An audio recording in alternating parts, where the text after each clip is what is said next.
جو استوديو بادينا صاد صلاة ورئيس الهوا من بنير هجا خوشتفي ام بردوامين بو دانا نياسينا كانديدن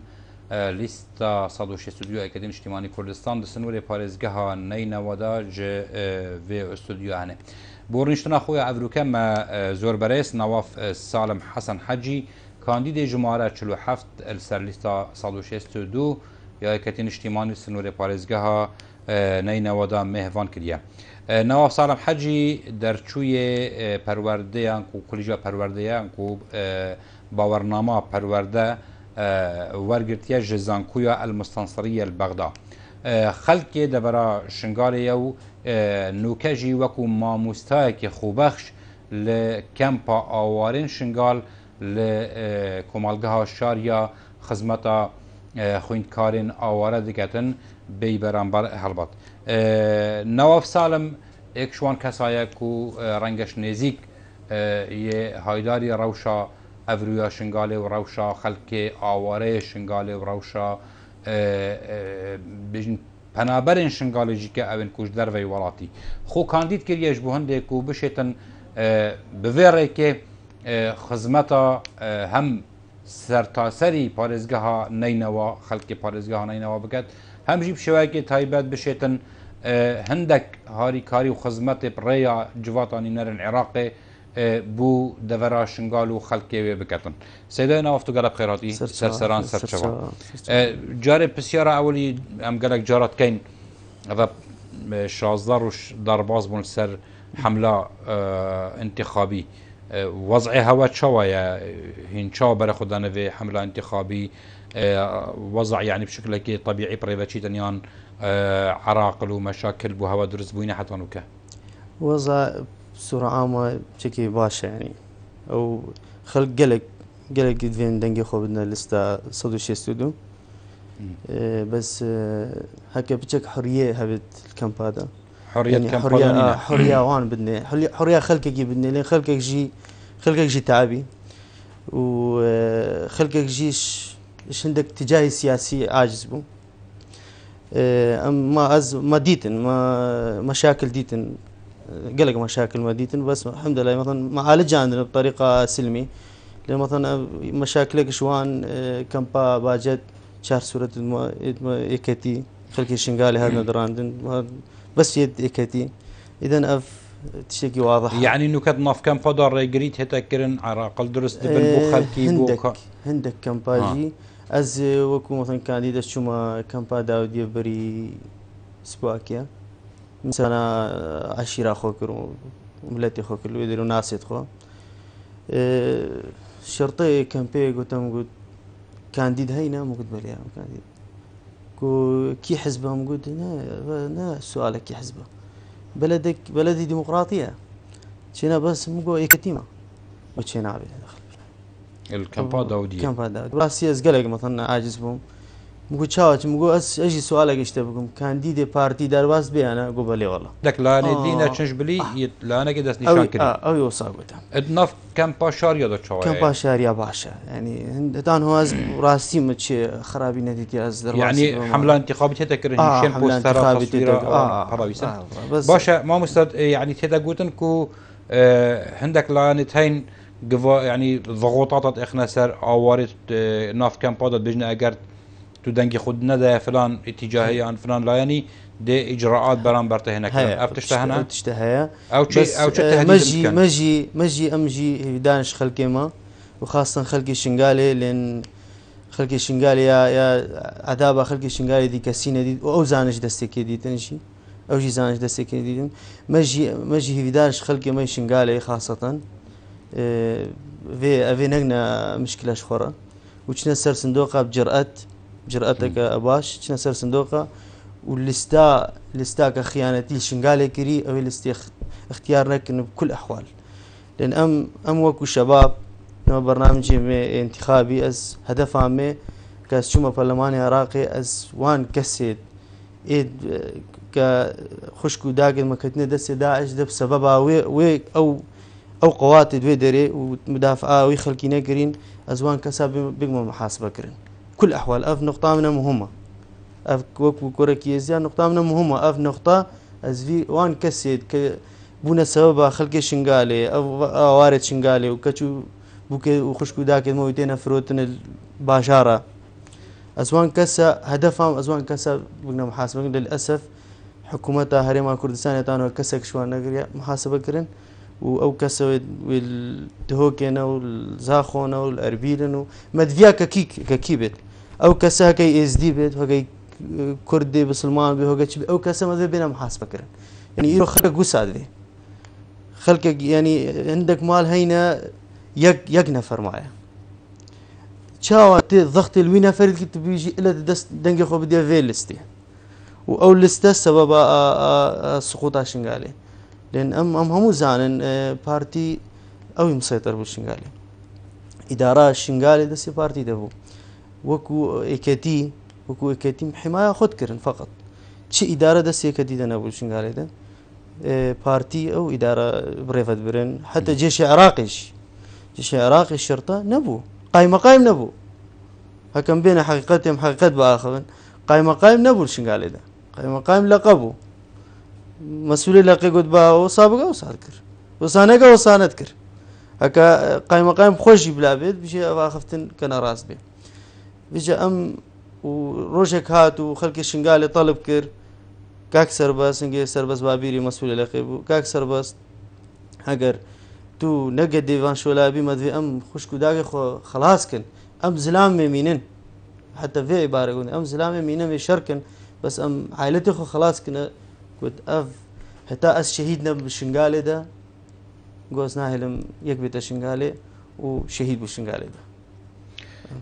نوکە پشتی حملە انتخابی دەست پێ کردی و تەخۆ کاندید کردی بوو ئەنجومەنە نینەران دەستەرادەنا شنگالێ کردیت vê مرحلە بۆ دیدا وەزع نوکەت شنگالێ دەچەوەیە وەزع باشە وەزە بەس وەزە ئەو زانن وەزعی شنگالێ ئەو زانن کێ وساب سەریوان کرد وەزعی شنگالێ ئەوێ یەکە سەریوانکی اختیار ناکەن و یەک دەنگی ناینن شنگالێ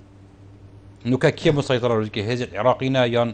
لانێت کوردی تێدا هەنە عراقینە ئەکید هێزت عراقینە هێزت عراقینە حرەکە و هاتنەوە چۆن و مەتەرەن حملە انتخابی توێ دەرکێدا حڕیەت هەیە نۆکە سوورەتێم شنگالێ دەینە سوورەتێم شنگالێ دەینە نوکە و یەکە داخل شنگالدە و ماڵبەند لێ دەرەیە یەکەتی لێ دەرەیە مەڵبەند نوکەت سنتەری شنگالێدای هەی مەقەرت مقڕەیەکەتی شنگالێدا هەین خەڵک چاوە بەرە خۆ دەتە مەسەرەن ئێکەتیەک و هەرچەند وەزع گەلک خراپە و شنگال وێران بۆ هەزاران خەڵکی وێ دەربەدەر بوو و هاتنە گرتن و هاتنە بژین زیندی بچالکردن یعنی خەڵک چاوە بەرە خۆ دەتە ئێکەتیە متمانە ئێکەتیە مایە باوەری ئێکەتیە مایە ئێکەتی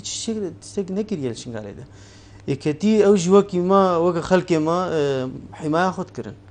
حیمایە مقڕێت خۆتکردن جندێکی یەکەتیە سەیطرادە نەبوو ئەسایشی یەکەتیش مقڕێت خۆ دەرنە هەموو ئیدارە تحت سەیطرە پارتی بوو ئیدارە تحت سەیطرە پارتی بوو چه خەڵکیش یەکەتی عاجز نەبوو یعنی هەکە ئیدارە مثلا دەست یەکەتیە طبعا وێش یەکەتیژی عاجز بووانە و ئەز وەکو کوڕێکی ئێزدیاز نەکرد من استقالا خۆش بێ حزبێدا هەکە ئێکەتی سبب انسحاب شنگالێبان ڕاست ئەس وەکو کوڕێکی ئێزدیا من استقالا خۆدا و خۆش بێ حزبێرە نەتکرەکان دیت هەکە باسە بڵێن شەرەفامە پیش هەموو تشتیە وەختی شەرەفامە بێتە فرۆتن النێف دەولەتە و النێف تجارەتی بشەرەفامەتکن أو البيش حزبية أو البيش متشتية لازم حزب احترامها في تشتي بك البرلمان العراقي دا هندشين چكن بو خلق شنغاري أو أفكار ساتا بسري هاتي ودشين چه جوهرين شنغاري دا كان بشتي كو شنغال ويران بو يوجهشتي في مرحلة نوكا يعني هوا هدفها تشي وكو مرشحك أجر ببي انضم البرلمان العراقي هدفها ما ازدي جنا نهمو ازدي هم ند متاجي مثلا ام ازدي نمتاج هند دعمين مثلا ماديا ازدي بس دفين كرامات اوان بمينه كرامات اوان نفروتن هدفها ما ام كرامات اخوا ام مش كثيره نهيلن ام كرامات اخوا نهيلن جارك دي بيت فروتن وهدفها ما ازو كوريكي ازديا هدفها ما از اول نقطه منهم از فان كسيد ادبينا سبب شنغال هكا اس دي بي هكا تشي كسبي ازوان كسا بما محاسبة كرن أف هدفها من رئيسية التشاي شنقاري نوكا خلق مايا امام مستا التشاي شنقاري ده خلق مايا مايا راوشاوي خلقي هوا ديت يا هيش نزيك تشوينا نبدا روشاوان خلق روشا شنقالي بسرعة ما بيسا يا خرابه خرابة طبعا خرابة كهربانين بس والله وقت انتخابها بشكل تحرك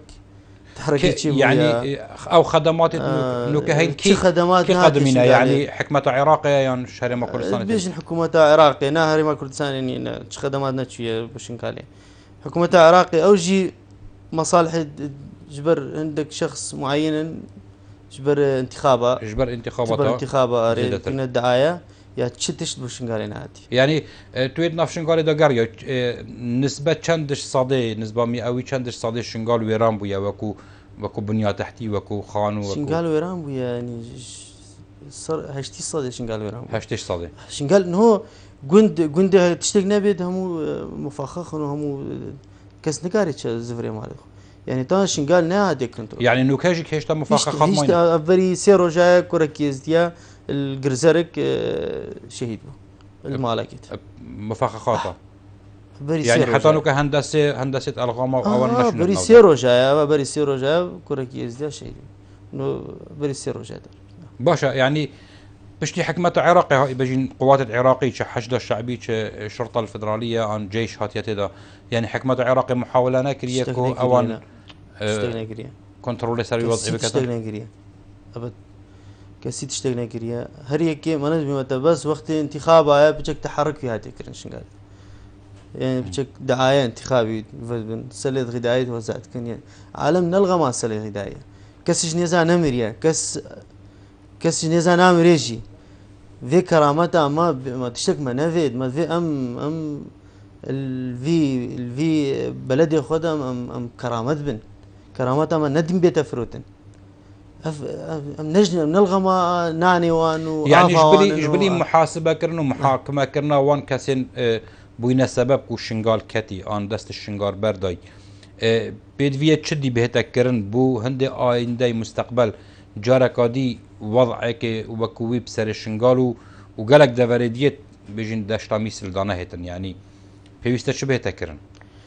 والله ما اكيد مثلا اولا ام بيجي مثلا اعاده الناس ناحيه حمايه يعني اولا فان خلقاش في كان بيدرين بشنا جواري خو خلق حسكاش كان بيدر كذا طه شو حسناك هرتو وكو مثلا ام تشن ازوت تمشنا سردانا وانتو وضعي وان بينا اكيد بنخيبتك يقرا سجن كدينا تو مثلا ازوت ازنو اجي وكي كوركي از دايما اجي مال باتد من الكامبادينا از بخو مثلا از بيجاري رونشتي ما نتبيجي مثلا از بس مال باتد من ديل كامبادينا عشيرة من ديل كامبادا يعني امت شن وضعي وان و امن هو زوت شنا مالك تني مرتاحي تي مثلا مالات ديما 4 سال كامبادا به تي مرتاحي في اف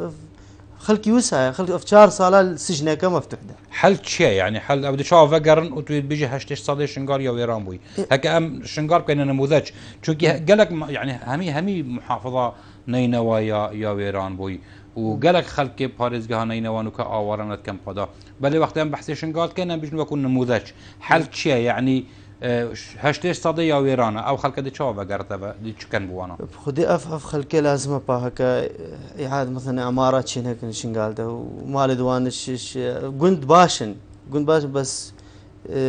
جهدي هندسي ضعيفة ده يعني هيش مفخخة وان صافي نقرنا هكا ما اقل شي فان قندا صافي كان خلق فقر يعني هو شمال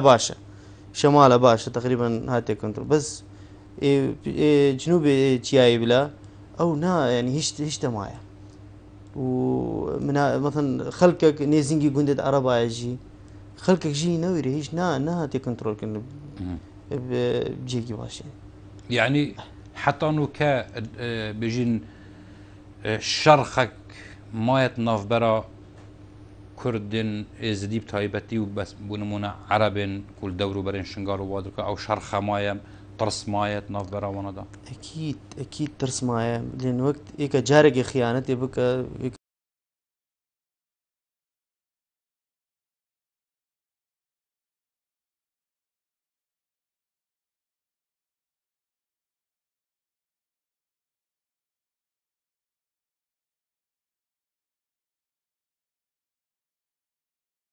كرد ديزدي وقت ام كرد لازمه ترقام ندن هكا ام كرد ديزدي بانا كردا مثلا ما بيجن كردا هموم جواميرن بس وي قوات بارتي الويدري تركا في خلق ندان دشمنا نتيلا يعني طبعا ترسي هيا طبعا هكا قلت زفرين إيكا هكا أزوكو مثلا جنجكي إزديا هكا أزب مالا خوان شافي بجيناري مرأي أوي تعدل مكري أوي كج من يبرين أوي كج من يبرين أوي مالا من يكشتي تشاول وي خلقي نيرم نكاش بلي إزديا خلق قديجيك يعني بيجن ماني بسلمان تذهبون ديش شنقال دان سبي من حسيامة بقى يعني أنا نعم إزدياتي وكداتي كري دوي آد كان مثلا ناس نامتا الدرجة الأولى إزدياتي بيتن أكيد يعني هوياتها بالدرجة الأولى إزدياتيا أكيد يعني نوكا إزدياتي هواد بيتن شاب دان التعريف كرن بو مراحل بيتن التاريخية مرحلة بيتن منطقية إزدي تاريخي ده موجودة يعني إزدي أكيد مثلا أزوكو إزدي فخرش مرة وأم أم أم أم أكيدش مرة ما في درجة أولى أم هويا ما بيت إزدي يعني أم هوكو إزدي أم نابج نم تشتكي دي أم إزدينا أكيد أفتشتكي جلكي مهمة بما ومنافي أفتشت معارضة جيبي ومنافي أفسوال دوسا بين موجه كرنش مرش لأن أم أكيد مثلا زماني ما كردي بس الدرجة الأولى أم إزدينا الدرجة الأولى إزدينا يعني أو كارسطة شبوي بوجه يعني نقد الجرانيو إزديابتن الجرانيو جيهاني همية وخلق كرد جيل فيدر كي هبو مثلا أصبح سخوكم بونمونا أزوتو البرامبريكين كولانا مدى بس كولانا مدى أو عرض مالا من لي سي خيزانة إزدي هاتن أصنع بهم كردت إزدي چونك تود بيجي إزدي يعني بدرجة هيك سي خيزانة إزدي هاتن عفوا مثلا تجي غلط دقة لا بس مثلا رخصت به وقت مقود مشترى وجهان مقود كوان قود با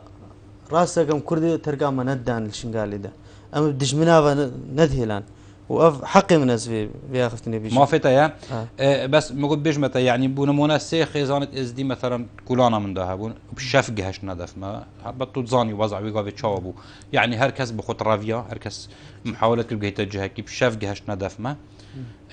خلقي طاخي ما همي دركتن درنگي شاف اكسر جهبو تشيكرن اكسر امكانيات بو اینان نوینگ بو اینان خارن بو اینان راست خماوانا نه خارن بو خماوانا نه او بس زارو که تزانی چوه ما بس من او يعني خلقي كردجي الوي كاراساتي الازديان شنغار بونا خدان يعني هاري كاريوانا قالك كرن او دو يعني دو تشتات تيك هل نكاين باشترنينا في حسابناك اتجاه السياسي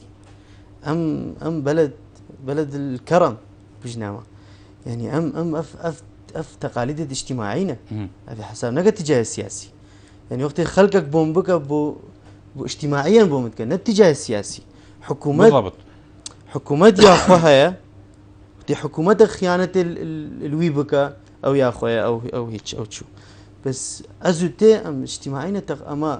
ام اجتماعيا افا بجنيه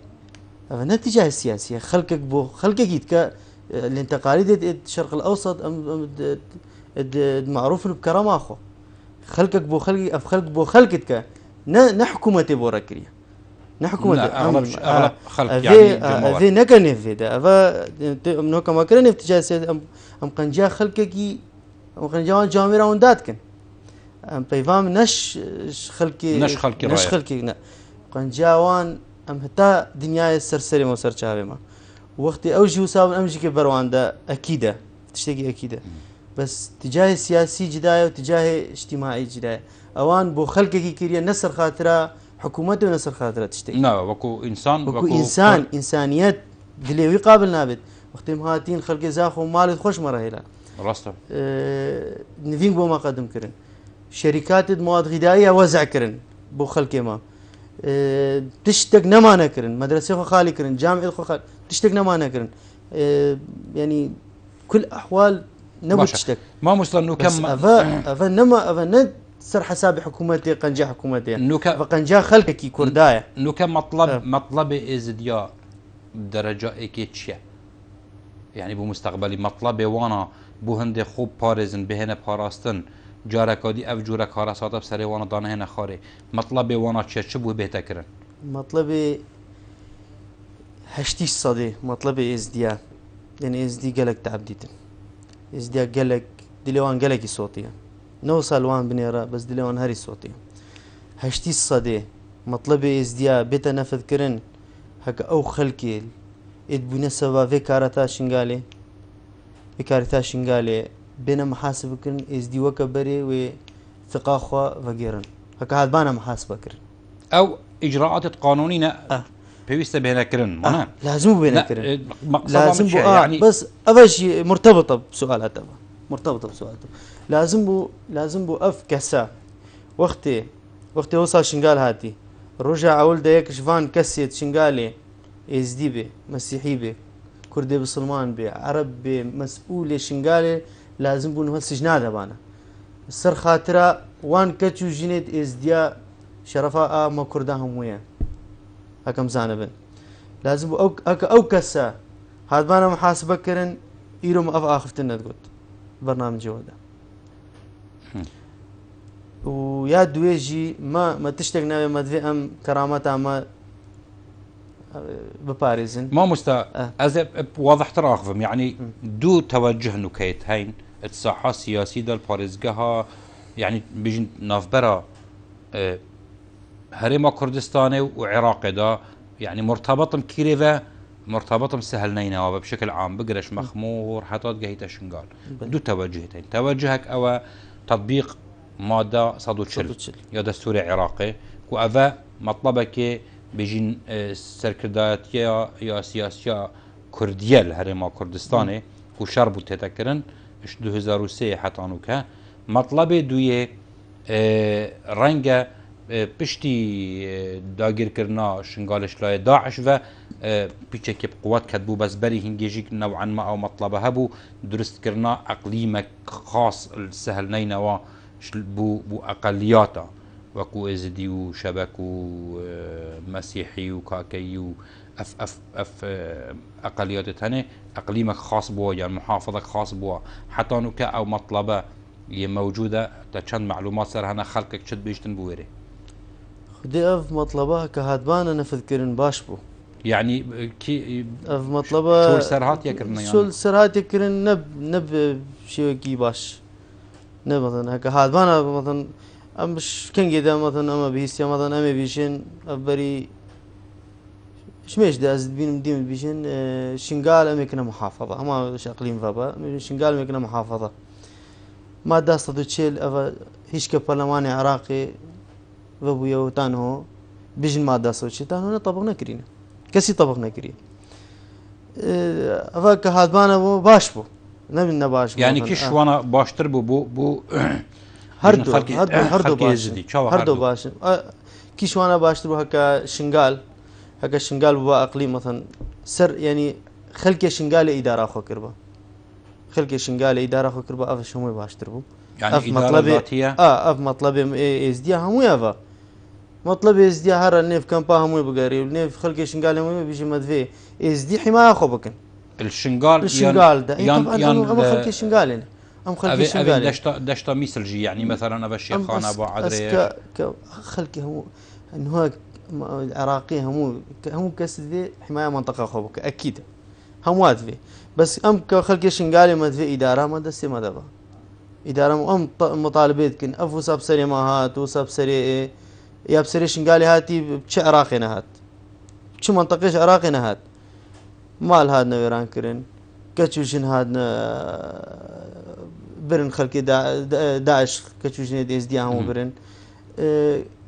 تشتق ازديا طاب مستمسكات ايوان مستمسكات هويه ازديان يعني ايش مالي خو فقريان عندك فقريان شنقالي تشتق المالي وان دنما يعني ازدي بصوره عامه يعني دمربون افكار تاب سري ازديات بسري كسينهات بشرفها خو خسرين مالي خو خسرين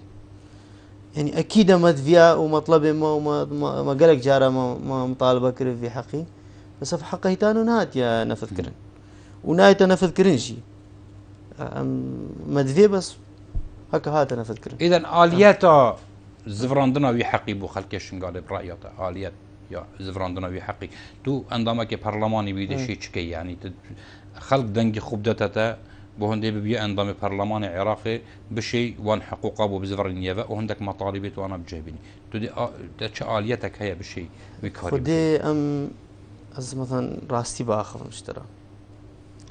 اس دي ما قالك جارة مطلب ما كرن خل برلماني عراقي جديد ناجم وانش تشكني كري ابو اس دي بطريقة اخو يعني بكل جهود يا اخو امي في اجتماع فين بنفذين شنقال هذا ما في اداره ذاتيه وما في هاتشي تشتي باش شنقال ربي تكرن لان امجي خلقي شنقال هنا وما عذاب ديت وكا همو ملت اخو ما عذاب ديت بس بانو كيك شمالاوي تشوي هيك همو داكو خشكيت من اكيد ازباني متاثرون بس بهر يمالي ده زحمه ياوي اكيد ما ذي في شيء امي مطالبه يجي كل جهود يا اخو هكا بيت انا فكر مطالبك وحقوق خلق الشنقال بو بين الزبران باشا ما مستنواف يعني هكر ام اطار دفر الشنقال در كبين وبحثي بارزگهانه نوا هم يبكن جبركتو مرشحي سر قائمه صدوش استودو سنور بارزگهانه نوا هم يدا يعني وضع بارزگهانه نوا بالذات سنتر باجري يعني مركز مدينة مطلبت وانا چنه خلق چد بجنه هوا وقتين چنت نافدا داخازيت خلقي چنه هنشن چبو خلقي بكنه والله نچنه مثلا انا خلقي ما يجيم چنه نيفواندا راسا بارزگانينا مسر بارزگانينا وينه بس او جي وكي ما عندك جي مثلا او جي وكي ما شيد ايش خلقي كي ندرادين بيجن افان وصل هذا السريع ما بيجي انا زانم كراسته هكا يعني تشد يعني قلق ما تاثيرش زريار ما قلقش خلقي موسل دي ما يزديا قلق تاثير اوان جيب مكر هكا غير حقيقتي ازنا اخفهم يعني او تاثير قلق هذا كيش اوان جي هذا مكرن او جي وكي بريال دوان او جي ند حال شنو موسل شنو وضعي وان جي ني باشا يعني خدمات تشتكنينا وضعي وان قلق انه خاصه الجانب الايمن تشتكي خدمات نينا مدري اوجي خلقي اخوان اوجي ندرادينا اوجي وكي ما ندرادينا في شو يعني باشا اقليات دي او كارا صادب سريح شنقالي هاتي موجود يعني قالك ما اظن بو بس عندك اقليات دي جهون سهل نينا او انا اوجيك مثلا هكود بجن نالو الويلات سردس داعش وضعي وانا هين شواد بين بيستي شبوان بيتكرن هوا كانت اقه شويه هين كنت نفوانا دايانا خدي همو با جديد لبرحمن اكيد جبان متاثر وان تعب ديد قلق وان جوا كما بس نوا كما شرفها وانها شرفها ماتشو او جوا كما ويران بون مالدوان او جي بون نازح او جي مثلا ومتشن نيفوان يعني مشاركه وانا بفرح وحزن امتكن قالك مثلا او سردان الملك هينا وبايك هينا متشنا باهم وا لكن الدرجه الاولى اس دي مثلا بيتر خسار بون الفي او السياسه فاشل سياسه فاشله واضح هاتكرن او جي سر حسابي اس دي بنا ضحيه واقليات بصوره عامه بنا ضحيه ولكن الدرجه الاولى اس دي بنا ضحيه مثلا اس دي قياده ودي هفت هشت روجا نان نبو بخون آف نبو بخون لوي گرما هافيني هيفا هشت ريك فاكرن او ريك مثلا نظام ازتان هو تعجبت بهم يعني شويه يعني سنوني داعش تيدا دغوري داعش تيدا او خلق النوا سنوني ودغوري دا شاق هشت سوريا بس مدري اف سياستها فاشل يعني اف سياستك واضحه تكتيك يعني انسحابك التكتيكي هاتكرن اف خلق شاو عبربو شاو داعش لا اف خلق عبربو وقت داعش كاري محافظك سقطك داعش كاري محافظك بس رخي شمل سوريا فهزت يبحكي او هاتن عندك معابر فكرن ازام معابر فكرن بس اف قوطع داعش محافظه سقط كرن قضاء سقط كرن يعني معقوله نقاري قندقي هكذا هكنا خطبة نكاري قندكي مثلا شا أفخل بس أفا سياسة واضحة وأم زانش سياسة أسكو كوريا زامش خطة شا هات يكرن يعني از فيت أبد نهي مقتنع من فيت شتي أبد أز نهي مقتنع من مش رجع بريد أز مش فيت برند يجي تحس كي أز نهي مقتنع من التحقيقات الموضوع إذا أز نهي مقتنع من فيت شتي شاوا و أف قندي سنوني داعش تيدا أف قندي دقوري داعش تيدا أف خلقاء آلاف بشر إني طلقك نبي التقييم وأف في داعش مصصة قد كر نكارف عن في خلقي نهي اللي بعبر بها كنا تكتيك با إجا أو هم بنا ضحية مع الأسف ومدفيا أف تشت هذا أف تحقيقها هذا باكرن كورجل شوايا أف ونهار ذكرن للأسف ما مستنى نواف سالم حسن دماهيك آخفتناتا دماهيك بياماتا بو دنگ درا بو مصاوتا بو خلكي شنغالي بو وي خلكي كو تدفيتن روجا دوازداي بينش بچنه سر صندوقا بيواتا بوانا تشيه والله أول شيء سلافين مش ازديارة بصورة خاصة خلكي نينوا هم بصورة عامة چين سر صندوقا روجا دوازداي بينش 2010 ودنگي خو بدنا يه دنگي خو ندنا ايكا خيانة ازي بو خلقي خو بيجم دنگي خو ندنا ايكا خيانة الشنغالي كري ايكا خيانة الشنغالي كري دنگي خو ندنيتي وچنا سر صندوقه بجرأت دنگي خو بدنا يه شخصي ايه لستا اكوان بفي هكا كي لستا بي بس دنگي خو ندنا لستا خيانة الشنغالي هاتي كري برس نواف سالم حسن حجي بجن ماموستا سالم حسن حجي كانديدا جمارة 47 ساليستا صادوشي استوديا هيكة اجتماعي كردستان باريزگاهاني نوا زور سپاس بو فيداليفي و بو وان رون كرنا هيفيا ما اوا روجك بهتن ام يكو دول فيري ببينينو بيجين اندام برلمان عراقي بينارن هجا خوش تفي حتى ديدارك هادي امهم جهينا ايك صلابين مع قبيل بكن